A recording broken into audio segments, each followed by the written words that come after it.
पीछे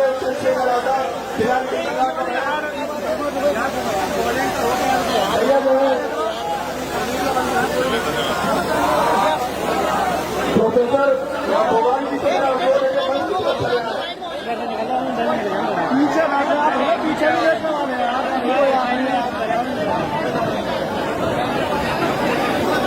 भैया बात माना। अब तो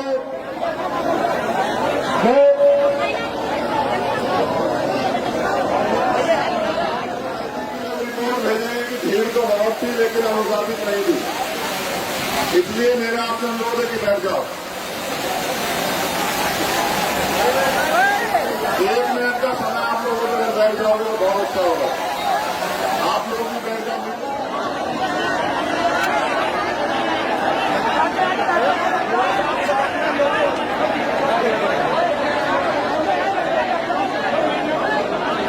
जब तक आप बैठेंगे नहीं तो मजबूरी में हम बोलेंगे नहीं, बताओ क्या करें। हम अपनी बात पे अड़ी और आप अपनी पे।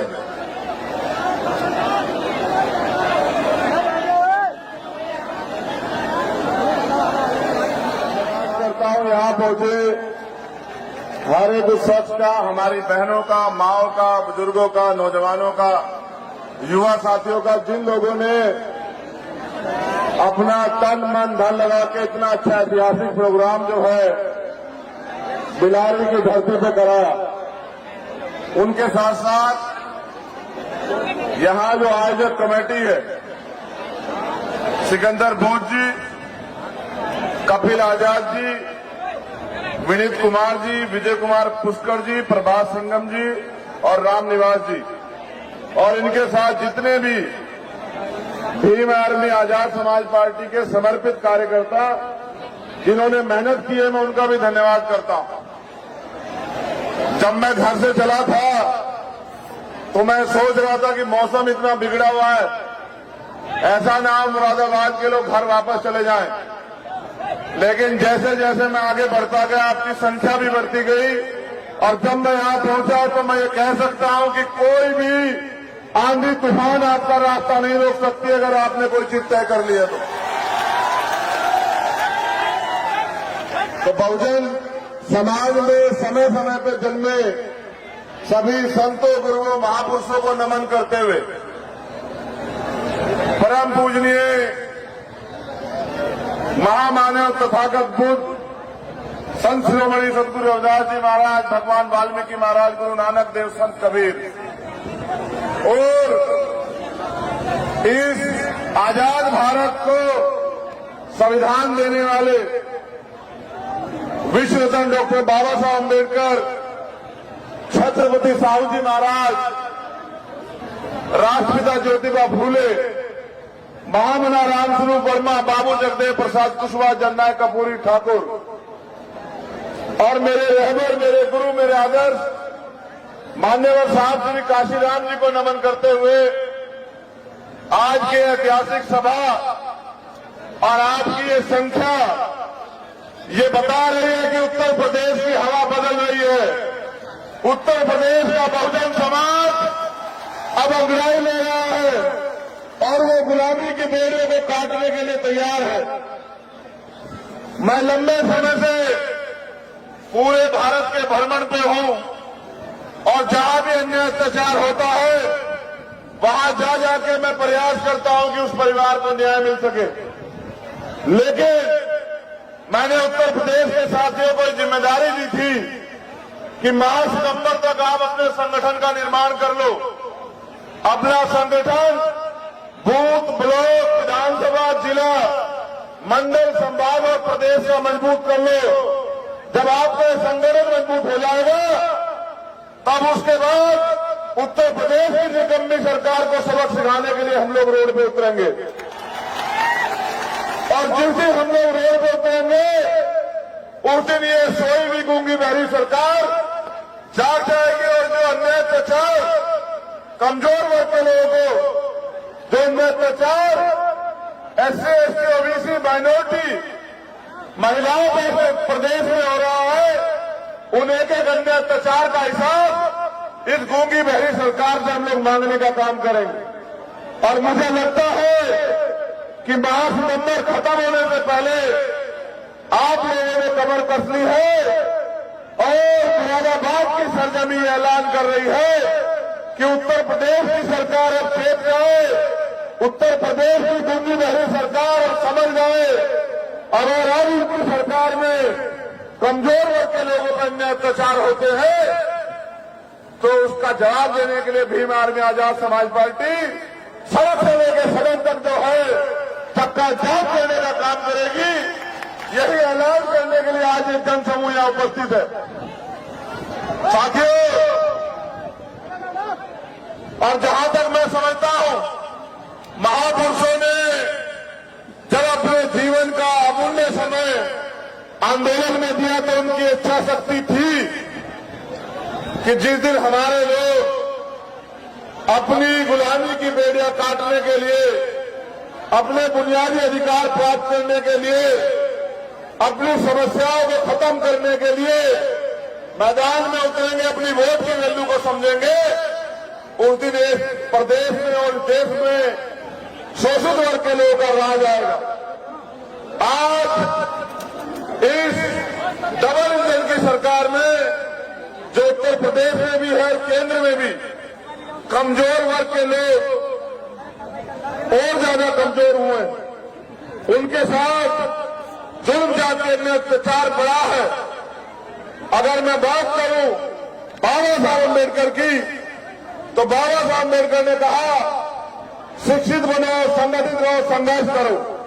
मैं अपने नौजवान साथियों से ये अपील करूंगा कि वो मेरी इस बात पे गौर करें कि पॉलिटिक्स का मास्टर की राजनीतिक सत्ता की चाबी अपने हाथ में लेने के लिए संघर्ष करो। और हम लोग संघर्ष करते हैं रोटी कपड़ा मकान के लिए।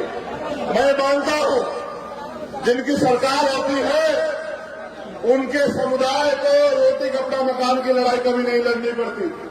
बाबा साहब अम्बेडकर स्पष्ट इशारा करते गए कि राजनीति में भागीदारी न करने का सबसे बड़ा नुकसान ये है कि अयोग्य लोग आपके ऊपर शासन करते हैं। उन्होंने ये भी कहा कि अन्याय करने वाले से अन्याय सहने वाला ज्यादा दोषी होता है। मैं ये मानता हूं कि हमने अपने महापुरुषों को पढ़ा तो है, लेकिन उनको उनके आदर्शों पर चलने का कार्य जो है लंबे समय से हम लोग रोके हुए हैं। अब हम पिछले कुछ साल से अपने महापुरुषों को पूज रहे हैं।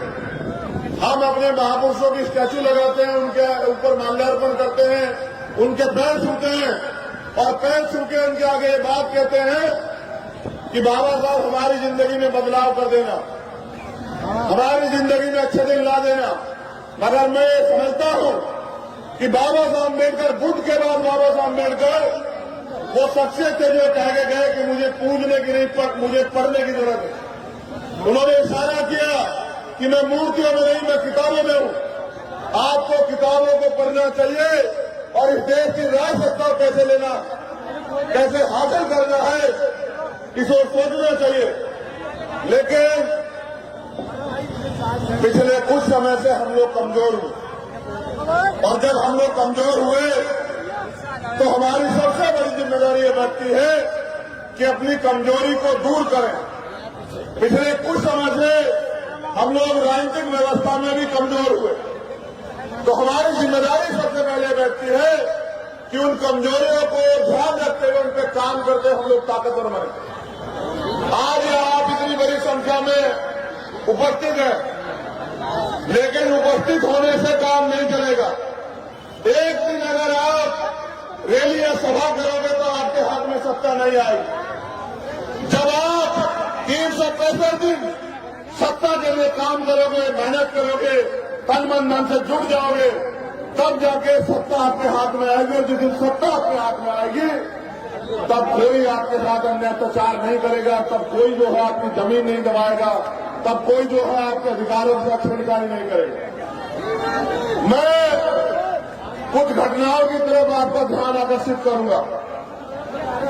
अब जाके आपने मुझे सुनने का मन बनाया। मैं जब देख रहा हूं तो मेरे चारों तरफ, चाहे आगे हो या पीछे, दाएं हो या बाएं, दीवार पे हो या कुर्सियों पे या मकानों पे, चारों तरफ लोग बैठे हुए हैं। जितने जिम्मेदार लोग मंच पर हैं, उतने ही जिम्मेदार लोग सामने भी बैठे हैं। लेकिन उनसे ज्यादा जिम्मेदार वो है जो पिछले 5-6 घंटे से अपनी कुर्सी नहीं छोड़ी, जिन्होंने अपनी कुर्सी को कब्जा में रखा। मैं इनको भी यही बता रहा हूं कि लड़ाई कुर्सी की है। जिसके पास कुर्सी होगी उसका हाथ ऐसे होगा, और जिसके पास कुर्सी नहीं होगी उसका हाथ ऐसे होगा। आप ये तय करो मानसिक गुलामी को छोड़ के कि आपका हाथ ऐसे होना चाहिए इस देश में या ऐसे होना चाहिए।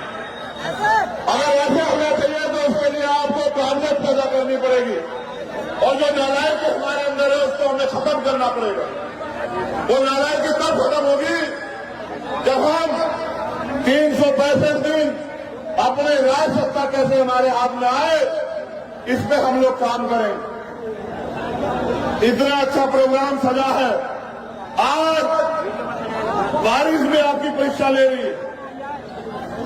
लोगों के लिए भीड़ जुटाने के लिए पैसे बांटे जाते हैं, खाना बांटा जाता है, गाड़ियां और तेल के साधन दिए जाते हैं। लेकिन आपका प्यार इतना है कि आप अपने साधन पे और बैठने की जगह नहीं है। मैं खुद चल के आओ, पूरे ग्राउंड में पानी भरा हूं, मैं कल से देख रहा हूं।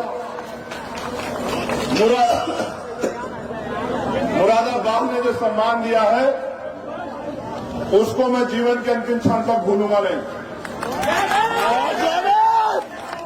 आपने अपनी जिम्मेदारी अदा की, अब जिम्मेदारी हम लोगों की।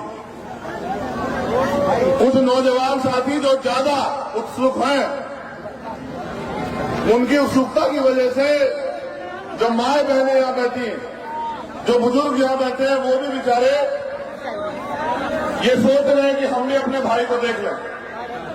इसीलिए मैंने सिकंदर बोध जी से कहा कि भाई आप मुझे ही बुलवा दो, क्योंकि मेरे कहते लोग बैठेंगे। अभी तो ये किसी और की नहीं मानते हैं, अभी तो ये सिर्फ मेरी मानते हैं। तो आप बैठ गए तो मुझे ऐसा लगा कि अब आपको मुझे वो बात बतानी है जिससे बैठने के बाद और जिसे सुनने के बाद आपको जिस काम को करना है, जिससे परिवर्तन होगा। जैसे आप यहां बैठे हैं इसको अनुशासन कहते हैं, और जिसके लिए खड़े होने को मैं आपको कह रहा हूं उसको शासन कहते हैं, सत्ता कहते हैं। मैं आपको सिर्फ यही कह रहा हूं कि बहुमत, लोकतंत्र में बहुमत जिनके पास होता है उनका राज होता है।